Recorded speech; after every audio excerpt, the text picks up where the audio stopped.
Amados, vamos abrir as nossas Bíblias para Filipenses, capítulo 2, versículos 15 e 16. Escrito está: para que sejais irrepreensíveis e sinceros, filhos de Deus, inculpáveis, no meio de uma geração corrompida e perversa, entre a qual resplandeceis como astros no mundo, retendo a palavra da vida, para que no dia de Cristo possa gloriar-me não ter corrido em vão, nem trabalhado em vão. Que Deus aplique em nosso coração, amados irmãos, o texto que nós acabamos de ler. Amém? Amados e muito queridos irmãos, a palavra de Deus nos exorta a andarmos de modo irrepreensível e com inteira sinceridade de coração. A vida de um crente deve espelhar o seu Deus. A nossa vida deve resplandecer o nosso Senhor Jesus Cristo. Em uma analogia simples, Cristo morreu a nossa morte. Quem merecia aquela maldita cruz era eu, éramos nós. Mas Cristo, sem apego à sua própria vida, a deu por todos nós. E Ele morreu em nosso lugar. Então devemos nós vivermos a nossa vida como se fora a vida de Cristo. Ele morreu a nossa morte. Portanto, vivamos a vida dele.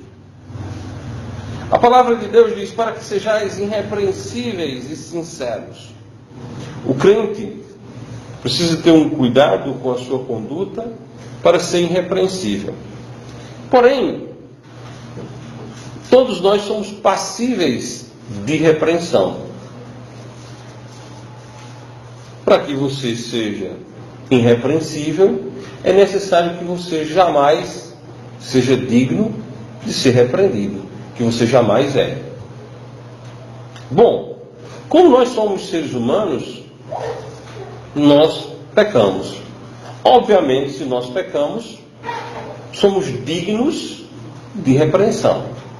Bom, então, a única maneira de nos tornarmos irrepreensíveis é tendo uma atenção muito cuidadosa, sendo extremadamente atencioso para que, ao pecarmos, logo nos corrigirmos.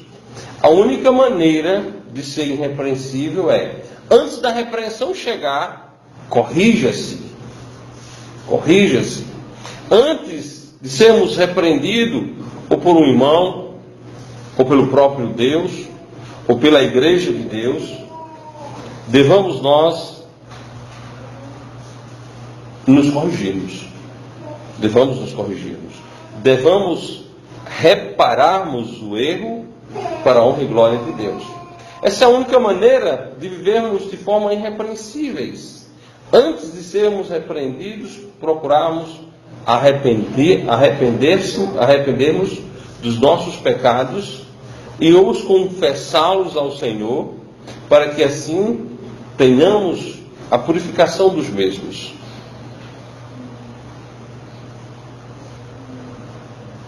Sinceros. Amados, o crente em Jesus Cristo precisa ser, sim, sincero. Sincero em sua fé. A fé do crente jamais pode ser fingida. Sincero na propagação da palavra de Deus. Não somos enganadores.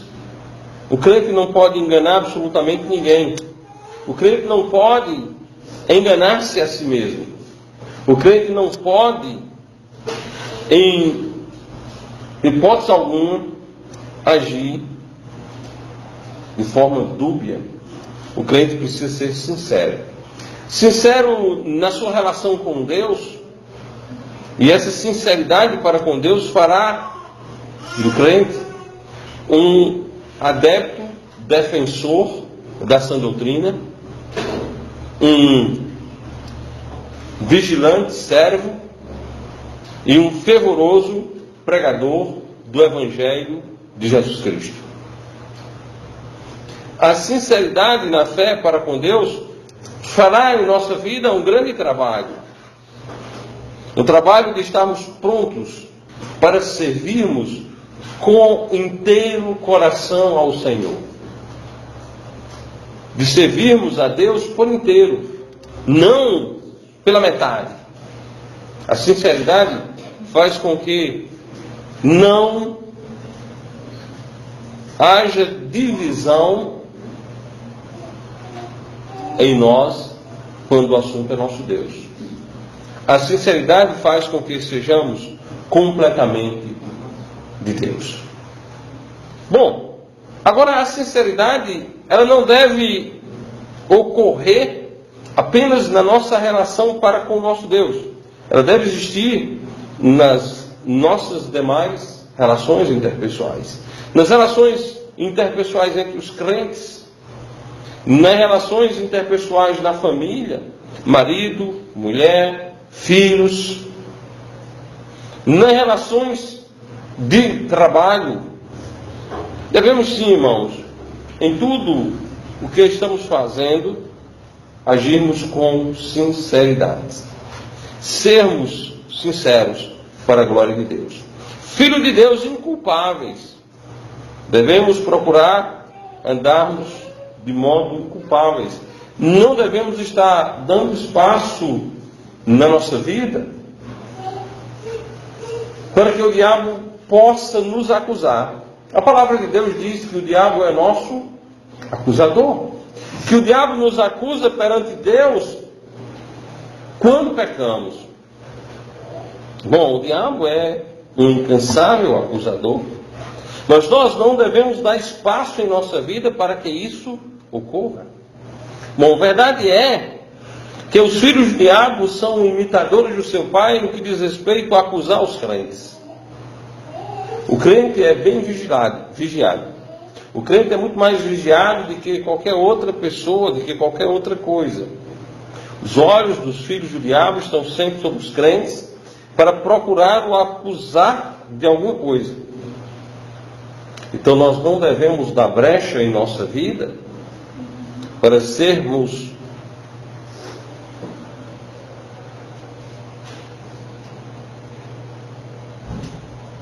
imputáveis de culpa. Não devemos dar espaço para que sejamos culpados. De maneira nenhuma. Inculpáveis.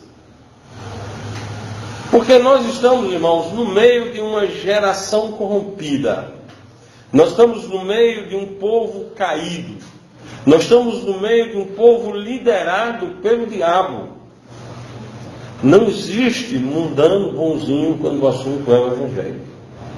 O mundano pode ser até bom para você, mas ele não é bom para o Evangelho. O não crente pode ser até bom para você, desde que você mantenha-se calado no que diz respeito à pregação do Evangelho. É incrível quando o crente se cala, como ele se torna bonzinho, aceitável. Cuidado com a aceitação. Nós somos do mundo, mas não somos do mundo. E não faremos e não devemos fazer concessão.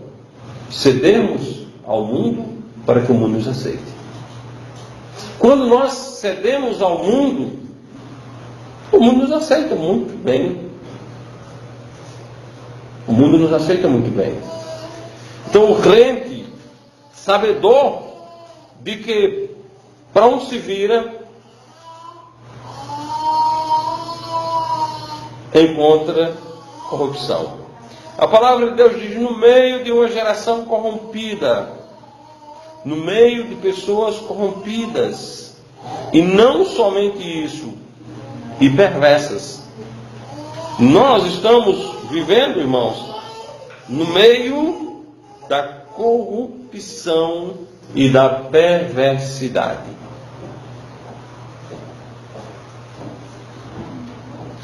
Toda a massa que nos ladeia encontra-se dentro destas características: corrompido e perverso.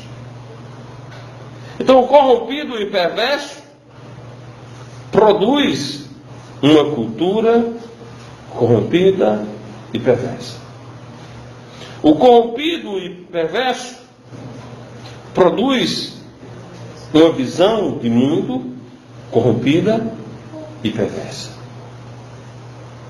Toda a produção do mundo é uma produção corrompida e perversa. Bom, Deus é um Deus de plena separação. Deus é luz e não habita em Deus treva alguma. E, obviamente, nas trevas não existe divindade. Deus não está nas trevas.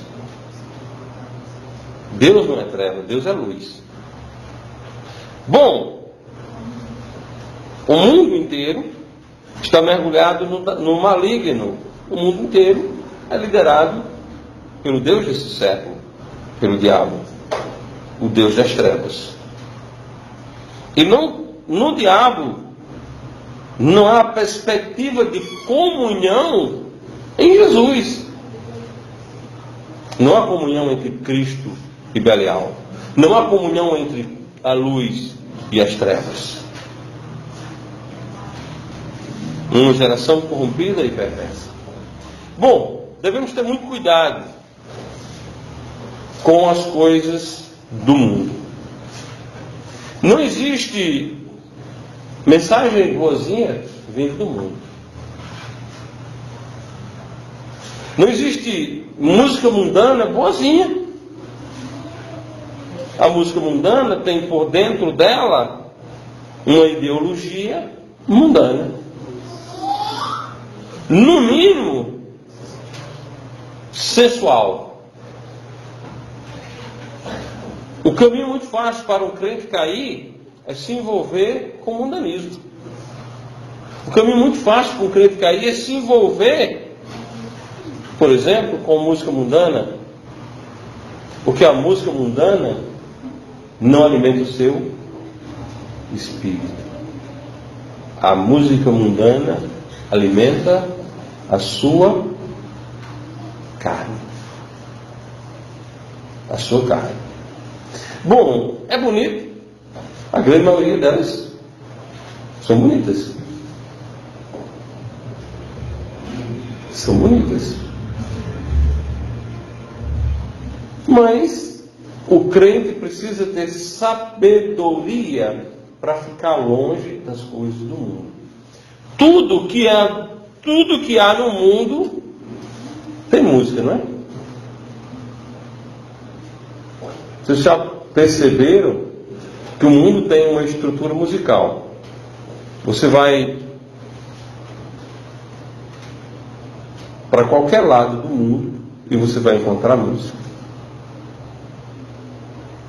Para qualquer setor que você for, você vai encontrar música. O diabo é sabedor que a música, ela tem poder. Poder. A música tem poder de fazer você pensar o que você não quer pensar. Por exemplo, às vezes você vai no caminho e vê um trecho de uma música que você ouviu quando era menino. Teve um irmão aqui que disse que ouviu uma música não muito bacana e ficou na cabeça dele. É uma música que fala de AP. Certo? Ficou codificado na cabeça dele. Não é que ele devia estar pensando naquilo não, mas porque a música tem esse poder. A música não é neutra. Melhor dizendo, o mundo não é neutro. Quase todas as coisas se resumem em dois lados, né? Tem um lado, não pensemos nós que a cultura produzida pelo mundo, que ela é uma cultura neutra. Seja música, seja teatro, seja poesia, seja literatura, tudo isso é criado com um propósito mundano. E nós devemos ter cuidado. Devemos ter muito cuidado para não sermos levados por filosofias vãs, por sutilezas.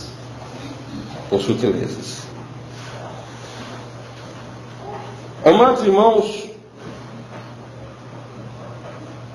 devemos nós resplandecer como astros. Devemos nós brilhar como astros no meio dessa geração corrompida.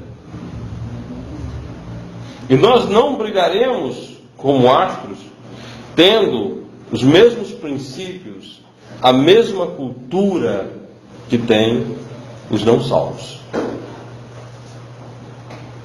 Isso é algo a ser profundamente pensado, porque é extremamente difícil fugirmos da ética cultural da nossa contemporaneidade. É difícil. Mas nós devemos mostrar a vida separada. Nós devemos sim sermos separados do mundo. A nossa maneira de vestir, ela precisa ser diferente da maneira de vestir secularizada. Pela manhã nós falamos da dificuldade que é para o homem encontrar roupa masculina.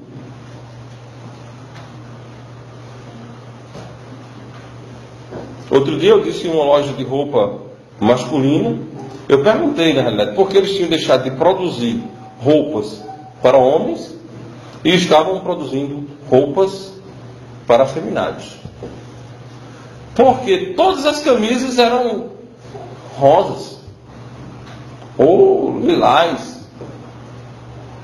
E eu procurei uma camisa para comprar e não encontrei. E eu acredito que os irmãos, quando vão em lojas masculinas, têm encontrado dificuldade de encontrar uma roupa claramente masculina.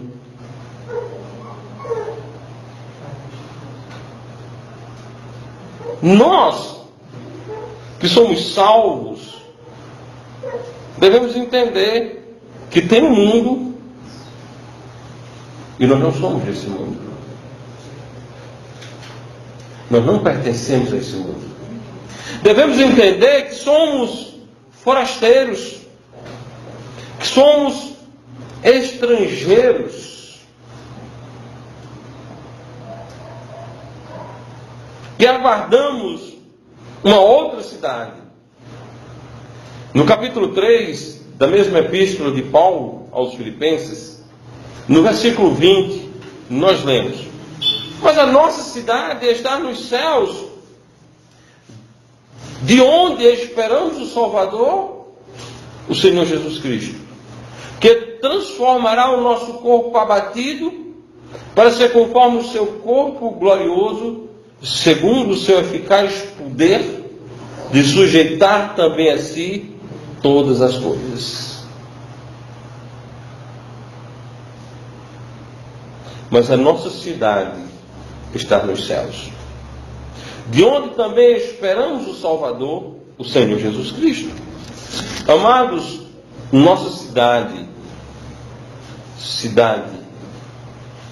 está nos céus.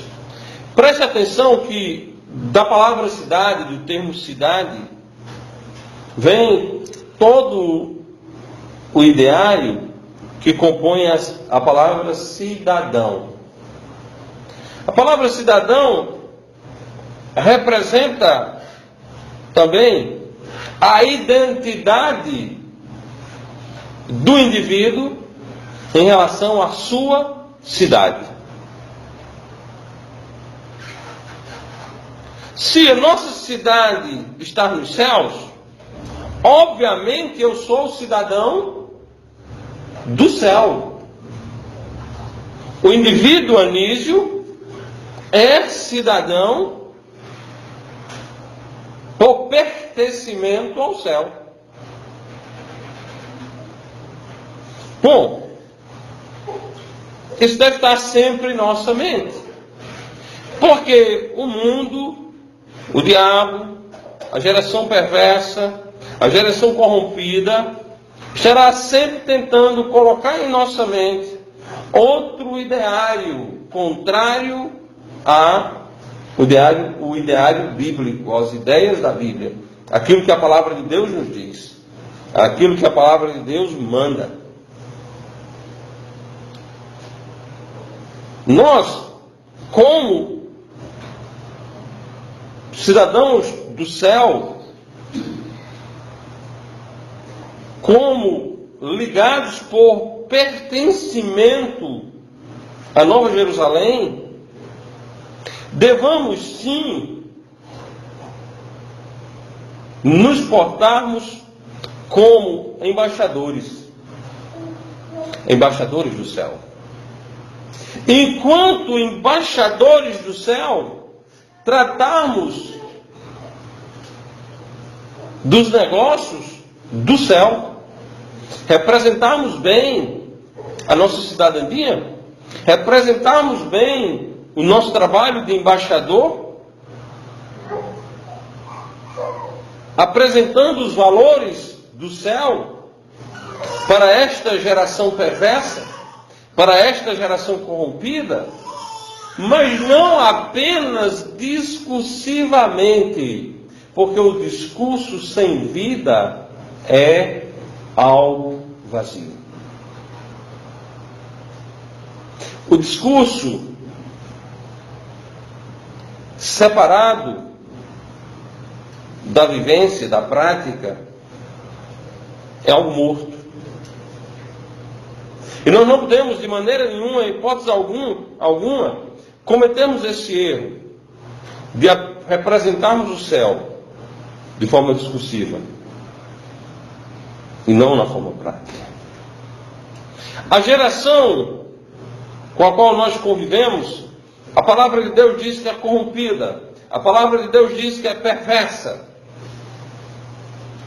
Muito se fala hoje em dia de mundo ruim, de povo ruim, de povo havidos pela prática de mal. Meus irmãos, a Bíblia foi escrita no primeiro século, e lá no primeiro século está escrito que os crentes viviam em meio a uma geração corrompida e perversa. Quando se trata de pecado, não existe passado ou presente. Quando se trata de pecado, se trata de homem, e o homem peca. O homem peca, e no passado da humanidade, nós tivemos Sodoma e Gomorra, que são símbolos de pecaminosidade. Aquelas pessoas que viveram no primeiro século, quando Paulo escreveu a epístola aos Filipenses, eram pessoas corrompidas, eram pessoas perversas. E essas características em relação ao homem permeia a história do homem, onde o homem estiver. São características que estiveram presentes nos homens do passado, são características que estão presentes nos homens contemporâneos e são características que estarão presentes nos homens do futuro. Seja em que época for, desde que existe homem pós queda, homem pós expulsão do paraíso, trata-se de geração corrompida e perversa. Porque por um homem entrou o pecado no mundo. E todos pecaram, destituídos estão da glória de Deus. Não há um justo, nenhum sequer. Todos se extraviaram, se fizeram inúteis. O homem é pecador. O homem não é um ser bonzinho, um ser que vai responder de forma positiva e boa, se for tratado de forma positiva e boa. De forma muito errônea, nós culpamos os sistemas pela maldade, pelo pecado, pela criminosidade humana. Quando Deus criou Adão e Eva e os colocou no paraíso, os colocou em um lugar perfeito com tudo que precisavam. Não havia violência, não havia assaltos, não havia guerras, não havia fome, não havia sede, não havia sofrimento, não havia doença, e o homem pecou. E o homem pecou. Uma leitura que você pode fazer em casa, no capítulo 1 do livro de Paulo aos Romanos, vai mostrar que há sim uma crescente de iniquidade. Mais de que a iniquidade, de que a corrupção, mais que a perversidade sempre existiu entre os seres humanos. Sempre existiu. Às vezes nós queremos nos escandalizar com as coisas que acontecem no mundo contemporâneo, mas se nós lermos a Bíblia, nós iremos ter esse perfeito entendimento de que, desde que Adão pecou, o homem é pecador. Ontem eu vi uma matéria em que uma filha planejou o assalto do pai, o assalto da casa dela, assaltar em pai e mãe. Do ponto de vista da educação, os irmãos aí que são professores, eu, Suzana, Dinho, Giovanni, Jane e Nene, um ótimo aluno, estudante de medicina. Então devia ter notas boas, né? Juntamente com 2 futuros colegas de Beck, estudantes de Direito, fizeram todo o planejamento. E ainda tiveram por testemunha, a qual foi também imputado o crime, a irmã mais nova da que planejou o crime. Planejaram assaltar a casa do pai, que onde levaram cerca de 70 mil reais. A filha. Se não tivesse estudado, é porque eu não tinha estudo. Mas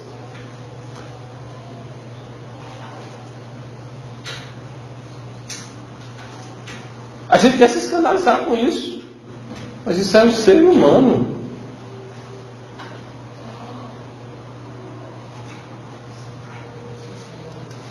E a mãe e o pai, na delegacia, disseram: nós a perdoamos. Ela não mostrou na delegacia nem um pouco arrependida.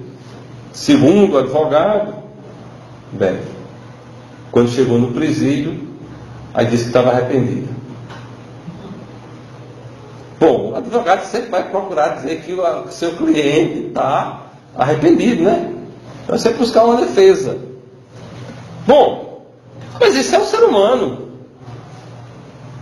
que é capaz de barbaridades. Agora a palavra de Deus diz que é uma geração corrompida e perversa.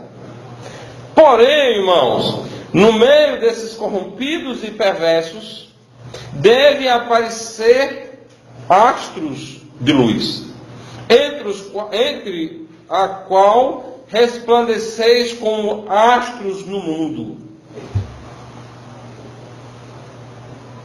Está tudo denegrido e dentro das trevas, mas os crentes são luz. E como luz do mundo e sal da terra, devemos brilhar. Devemos brilhar. Não de forma arrogante, ou acharmos que somos melhores de que A ou B. Ou acharmos de que aquela moça que planejou aquele assalto, que ela é melhor ou pior do que nós. Mas entendermos que nós, como ela, também somos pecadores. Porém, graças à misericórdia de Deus e o seu amor, com o qual nos amou, Ele nos salvou. E por ter Ele nos salvado, nos deu do seu Santo Espírito, que em nós implantou um novo homem. E esse novo homem, diferente do velho homem, que se corrompe, esse novo homem é criado em verdadeira justiça e santidade. Assim sendo, Deus nos deu, nos garante tudo o que necessitamos para resplandecermos, para brilharmos, para mostrarmos ao mundo que existe um Deus maravilhoso que nos ama e nos salva. Para que possamos resplandecer como astros no mundo, é necessário retendo a palavra da vida, retendo a palavra da vida. Amado irmão, amada irmã, para que nós possamos resplandecermos no meio de uma geração corrompida e perversa, é necessário retermos a palavra da vida, é necessário retermos a Bíblia em nosso coração, em nossa mente e em nossa vida. Sendo assim, no dia de Cristo, haverá glória para a honra e glória de Deus. Paulo demonstra aqui uma preocupação e diz: para que no dia de Cristo possa gloriar de não ter corrido em vão, nem trabalhado em vão. Amados irmãos do nosso Senhor Jesus Cristo, cada um de nós devemos reter a palavra da vida, devemos reter a Bíblia, os ensinos das Sagradas Escrituras, a sã doutrina em nossa vida. E, meus queridos irmãos, a Bíblia produz em nós um pensamento diferente do pensamento do mundo. Produz em nós atitudes diferentes da atitude do mundo. Logo, essa exortação bíblica registrada nesse texto hoje aqui lido é imprescindível para o nosso crescimento. É de extremada importância para a nossa vida. E devemos sim, sobre ele, fazermos uma reflexão profunda e radical, para que em minha vida, em minha casa, em nossa igreja, não exista o mundo. Para que em nossas vidas, irmãos, em nossas casas, em nossa igreja, não exista o mundo. E não dá para termos parcerias com o mundo. Não dá para termos relação com o mundo. O mundo é um lugar de habitação de uma geração corrompida e perversa. E essa geração corrompida e perversa só verá a luz de Cristo, que emana em você, que emana em mim, que emana em nós. Logo, somos nós salvos por Cristo, biblicamente batizados por ordem de Cristo, por meio da Igreja de Cristo, responsáveis